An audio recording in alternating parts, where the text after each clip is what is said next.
Ez egy annyira mini bemutató lesz, hogy le sem ülök hozzá, sőt, fél lábon végigcsinálom az egészet.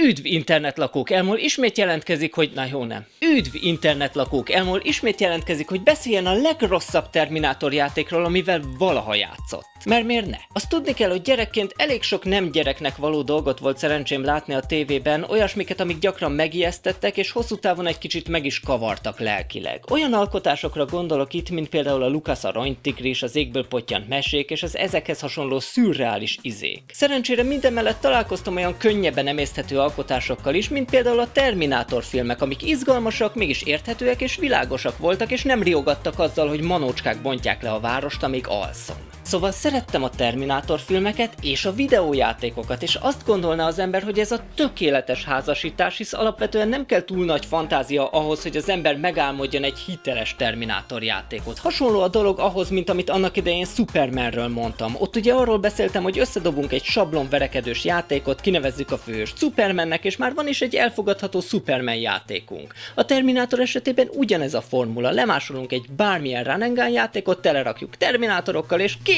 A 10 éves Elmol már is elégedett. De valamiért ez a koncepció mégiscsak túl bonyolult lehetett, vagy csak én voltam marhára pehjes, mert abból a 3 Terminátor játékból, amikkel én annak idején játszottam, egyik sem ugrotta meg a lécet, sőt érzésem alapján azt sem tudták, hogy hol van a léc. Tegyük hozzá, hogy ebből a 3 játékból mindegyik a második film alapján készült, ami elvben tökéletes, mert a Terminátor 2 az ítélet napja az egyik kedvenc, hanem a kedvenc akciófilmem, a valóságban azonban ez csak elmélyítette a csalódást. Míg a játéktermi fénypisztolyos feldolgozás állt a legközelebb ahhoz, amire vágytam, csak mint kiderült, az valójában nem videójáték, hanem egy trójai pénzfaló. Aztán játszottam még az NES-es Terminator 2 Game Gear-es verziójával, ami epikus meh, és végül az Ocean és az LGN által 91-ben világra szabadított ítélet napjával, annak is a DOS-os változatával. Ez ráadásul az első Terminátor játék volt, amivel valaha játszottam, és jó eséllyel az első játékélményem, aminek minden percét megbántam. Ez a program nem csak simán egy rossz játék, ez a program konkrétan egy átverés, ami nyilvánvalóan azzal a koncepcióval készült, hogy minél látványosabb állóképekkel lehessen etetni a potenciális vásárlót, aki csak akkor jön rá a csalásra, amikor már megvette a játékot és látja azt mozgásban az otthoni gépén. Mi a retek?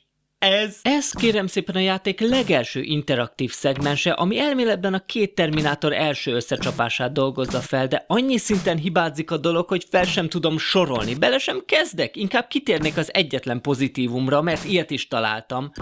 Ja, várjatok, nem, valami más járt a fejemben, bocs. Ha sikeresen elkalapáltuk a T-1000-est, akkor egy egész másodperces bélyegméretű FMV átvezető után jöhet a motoros menekülős szegmens, ahol el kell jutnunk a pálya végéig legalább 1/3 John Connorral. Ugyanis ha túl lassúak vagyunk, akkor a mögöttünk száguldó kamion lenyúzza a srác bőrét, ami harmadikra azonnali game over-t eredményez. Ha viszont túl sok akadállyal ütközünk, akkor Schwarzi kap rövid zárlatot, szóval gyorsnak és pontosnak kell lennünk, miközben próbálunk rájönni, hogy mi ez a sok random baromság, ami szembe jön velünk. Tudnélik, nem olyan egyértelmű, hogy mi számít akadálynak, mert például a gépkocsikat rendre igyekeztem kikerülni, mielőtt rájöttem volna, hogy valójában ugratóként funkcionálnak, és a villámló gömbökkel szemben is bizalmatlan voltam elsőre, pedig azokat kifejezetten gyűjteni kell extra pontokért és gyógyulásért. És akkor még arra is rá kellett jönnöm, hogy mi az, ami sebez, mi az, ami csak lelassít, és hogy hogyan vezessem le a dühömet anélkül, hogy közben kárt okoznék valamiben vagy valakiben.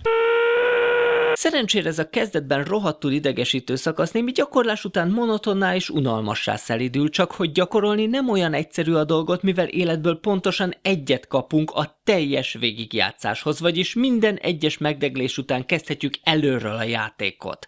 Az egész játékot. Ráadásul az energiánk sem töltődik vissza automatikusan a pályák között, szóval ha túl sok ütést kapunk be az első pályán, akkor az esélytelenek nyugalmával kezdhetünk bele a másodikba. Ha mindezek ellenére sikerül tovább jutnunk, akkor valamiért visszaugrunk az első filmre, és egy bónuszpálya keretében szerelgethetjük Terminátorunk megrongálódott karját pontok és gyógyulás reményében, és megmondom őszintén, hogy nagyon keményen próbáltam betörni ezt a logikai feladványt, aminek sehogy sem leltem a szisztémáját, mire rájöttem, hogy ez egy sima képkirakós rejtvény, és nem kell rajta sokat agyalni, csak simán elővenni a bucimaciból elsajátított készségeimet. Pedig esküszöm, hogy ezen a ponton már nagyon leadtam az elvárásaimat, de még mindig nem eléggé, amit rögtön bizonyít is a következő pálya, ahol nem én kevertem össze a felvételeket, ténylegesen az első pálya ostoba, idétlen és logikátlan bunyóját kell újra lejátszanunk egy másik háttér előtt, és igen, a dolog továbbra is inkább emlékeztet egy agresszív táncpárbajra.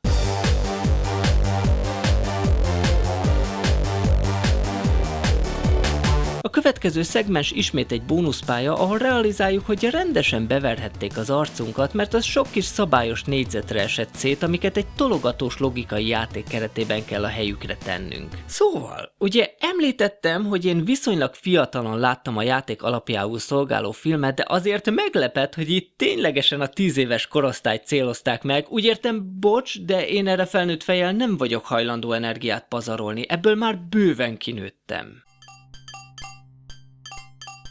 Hogy a francba lehet megcsinálni ezt a rohadványt ennyi idő alatt? Ez lehetetlen! Ezután viszont végre kapunk egy igazi többképernyős akciószegmenst, ahol 3 pisztolyos pasast kell lelőnünk az első képernyőn, majd 3 pisztolyos pasast a másodikon. A harmadikon 3 pisztolyos pasas állja utunkat, végül jöhet a fő ellenfél, 3 pisztolyos pasas! A végső harc előtt van még egy újabb vezetős pálya, ahol Sarah Connorral karöltve kell kilőnünk a minket üldöző helikoptert, miközben elméletben kerülgetjük az előttünk szüttyögő autókat. Gyakorlatban nem jöttem rá, hogy ezt hogyan lehetne hatékonyan csinálni, de szerencsére a pálya gyorsan abszolválható, valamint Sarah jóval szívósabb, mint a kisrác, és nem okoz neki különösebb problémát, hogy mondjuk hiányzik a fejének a 80%-a. De semmi baja, nézd, mosolyog! Ezután pedig jöhet a végső összecsapás, az utolsó epikus küzdelem, a történet koronája és a játék katartikus konklúziója.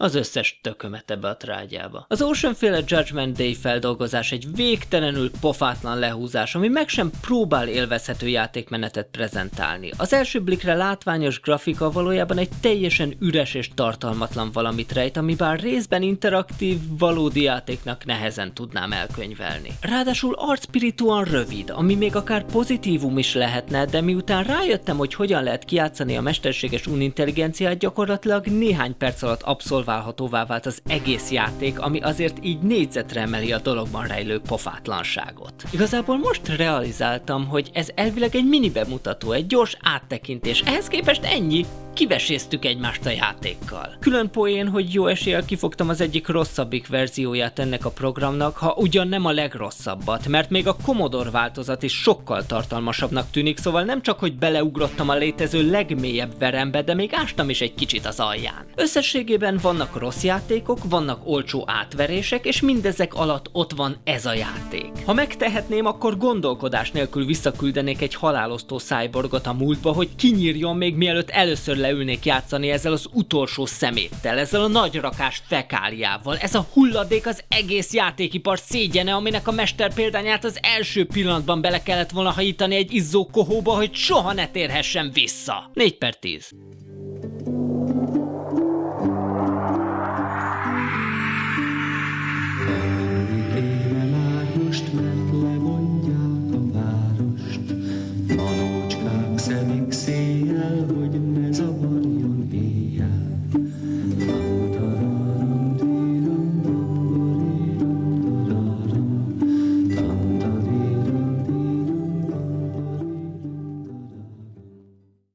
Gondolom, hogy ezek után azért sokakat érdekel, hogy mégis milyen jutalmat kapunk a végigjátszásért cserébe. Hát megmondom én, hogy miért.